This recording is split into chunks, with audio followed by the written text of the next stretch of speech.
கிறிஸ்துவில் பிரியமானவர்களே, இயேசு கிறிஸ்துவின் நாமத்திலே உங்களை வாழ்த்துகிறேன். கர்த்தர் உங்களை ஆசீர்வதிப்பார். இன்றைய அனுதின உணவிற்காக கர்த்தர் நமக்கு கொடுக்கிற வார்த்தை சங்கீதம் 121:2. வானத்தையும் பூமியையும் உண்டாக்கின கர்த்தரிடத்திலிருந்து எனக்கு ஒத்தாசை வரும். எவ்வளோ பெரிய நம்பிக்கையான வார்த்தை பாருங்கள்.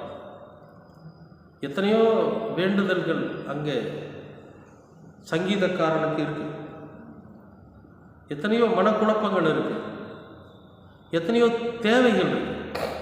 ஏன்னா இந்த சங்கீதம் எழுதினவங்க எல்லாருமே பார்த்தீங்கன்னா ஒரு சூழ்நிலையில் மிகப்பெரிய பொறுப்பு உள்ளவங்களாக தான் இருந்திருக்கிறாங்க.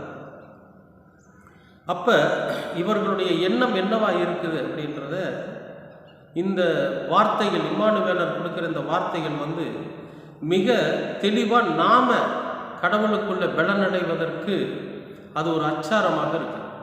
எப்படின்னு கேட்டிங்கன்னா, அவர் என்ன வேண்டினார், என்ன பண்ணினார், எதை கேட்டார் அப்படிங்கிறத இங்கே சொல்லலை. அவர் என்ன சொல்கிறாரு, எனக்கு ஒத்தாசை வரும் பர்வதங்களுக்கு நேராக என் கண்களை ஏறெடுத்து ஜெபிக்கிறேன், ஆண்டவர்கிட்ட கேட்குறேன்.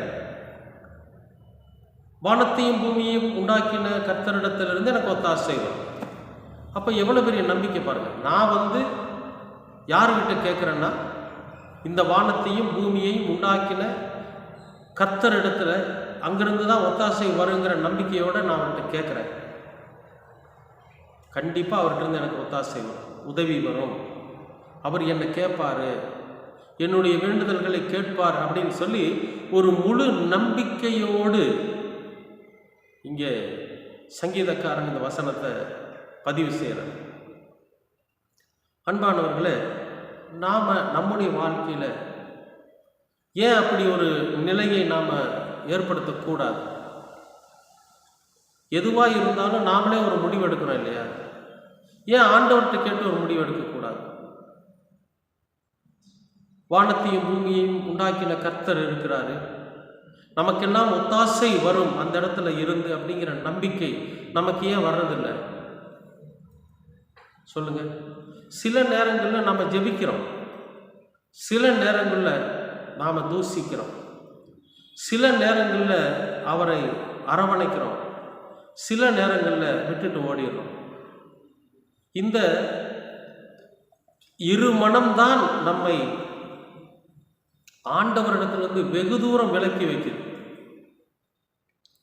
கர்த்தரிடத்துல நம்ம நெருக்கமாக இருக்கணும். எனக்கு ஒத்தாசை அவரிடத்துல இருந்து வரும், எனக்கு உதவி அவரிடத்துல இருந்து வரும், நான் அவர்கிட்ட கேட்டிருக்கிறேன் அப்படிங்கிற அந்த அதாவது நம்பிக்கை, அந்த காத்திருப்பு நமக்குள்ள கண்டிப்பாக வேணும். எதுக்காக நான் சொல்கிறேன் அப்படின்னா, எப்போ எது யாருக்கு தேவை என்பதை அவர் ஏற்கனவே எழுதி வச்சிருப்பார். எந்த ஒரு மனிதனும் அவன் பிறப்பதற்கு முன்பாகவே, அவன் கருவில் உருவாவதற்கு முன்பாகவே அவனை பற்றின முழு வரலாறும் அங்கே எழுதப்படுகிறது. இந்துக்கள் தலையெழுத்துன்னு சொல்லுவாங்க. ஒரு மனிதனுக்கு என்ன நடக்கணும், என்ன நடக்கக்கூடாது, அவன் எப்படிப்பட்ட மனிதனாக இருப்பான் அப்படிங்கிறத ஆண்டவர் எழுதி வச்சிருப்பார். அந்த காலம் வருகிற போது நிச்சயமாகவே அதை அவனுக்கு நிறைவேற்றி கொடுப்பார். அது வரைக்கும் நம்ம காத்திருக்கணும். அதுக்கு இடையில ஒரு சின்ன சின்ன பிரச்சனைகள் வரும். இந்த பிரச்சனைகளுக்கெல்லாம் ஒரு தீர்வு எங்கிருந்து வரும்னா கடவுளிடத்துல தான் வரும். அதற்கான ஞானம் அவரிடத்திலிருந்து தான் வரும். அப்போ என்ன பேசணுங்கிற அந்த வார்த்தைகள் கூட அவரிடத்துல இருந்து தான் வரும். அப்போ இங்கே இந்த சங்கீதக்காரன் சொன்ன மாதிரி, நான் எனக்கு ஒத்தாசை வரும் பர்வதங்களுக்கு நேராக என் கண்களை ஏறெடுத்திருக்கிறேன், வானத்தையும் பூமியையும் உண்டாக்கின கர்த்தரிடத்திலிருந்து எனக்கு ஒத்தாசை வரும் அப்படிங்கிற அந்த ஆணித்தரமான நம்பிக்கை நமக்கு வேணும். அப்போ நீங்கள் எது நம்முடைய வாழ்க்கையில் தேவை என்றாலும், என்ன சூழ்நிலையில் நம்ம வாழ்ந்து கொண்டிருந்தாலும், நமக்கு ஒத்தாசை வானத்தையும் பூமியையும் உண்டாக்கின கடவுளிடத்திலிருந்து வரும் என்கிற அந்த நம்பிக்கையோடு கூட நம்ம இருக்கிறோன்னு வைங்களேன், நாம் எதை ஆண்டவரிடத்தில் கேட்டிருக்கிறோமோ அதை கண்டிப்பாக கொடுக்கணும். எதுவாக இருந்தாலும் சரி. கொஞ்சம் கால தாமதம் ஆகுது அப்படின்னா அதுக்காக ஆண்டவருக்கு நன்றி சொல்லுங்க. ஏன்னா நாம் விரும்பினதை விட நாம் நினச்சி பார்க்காத நமக்கு நன்மை தரக்கூடியாத கர்த்தர் நமக்கு தருவார். நமக்கு ஒரு சைக்கிள் இருந்தால் நல்லா இருக்குமே நம்ம நினைப்போம். ஆனால் நமக்கு ஒரு தானியங்கி வாகனமே கொடுப்பார்.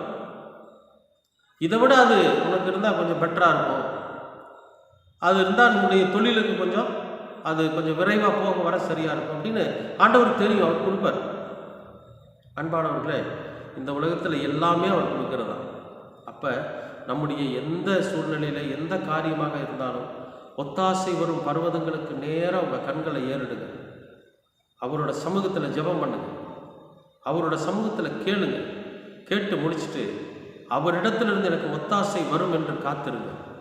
நிச்சயமாகவே கர்த்தரிடத்திலிருந்து உங்களுக்கு ஒத்தாசை வரும். என்னவா இருந்தாலும் சரி, மனம் விட்டு ஆண்டவர்கிட்ட பேசுங்க, மனம் விட்டு ஆண்டவர்கிட்ட கேளுங்க. அந்த உங்களுடைய தேவைக்கான உதவி, உங்களுடைய தேவைக்கான ஒத்தாசை இன்று கர்த்தரிடத்திலிருந்து வரும். நிச்சயமாகவே நீங்கள் அதை சுதந்திரிக்க போகிறீர்கள். அன்பின் பரலோக பிதாவே, அருமையான நல்ல இந்த அனுதின உணவிற்காக நன்றி. சங்கீதக்காரன் சொன்னது போல, வானத்தையும் பூமியையும் உண்டாக்கின கர்த்தரிடத்திலிருந்து எனக்கு ஒத்தாசை வரும் என்கிற அந்த நம்பிக்கை, அந்த ஆணித்தரமான நம்பிக்கை எங்களுக்கும் நம்பிக்கை ஊட்டுகிறது. நாங்களும் எங்களுக்கும் ஒத்தாசை உம்முடைய பர்வதத்திலிருந்து வரும் என்று காத்திருக்கிறோம்.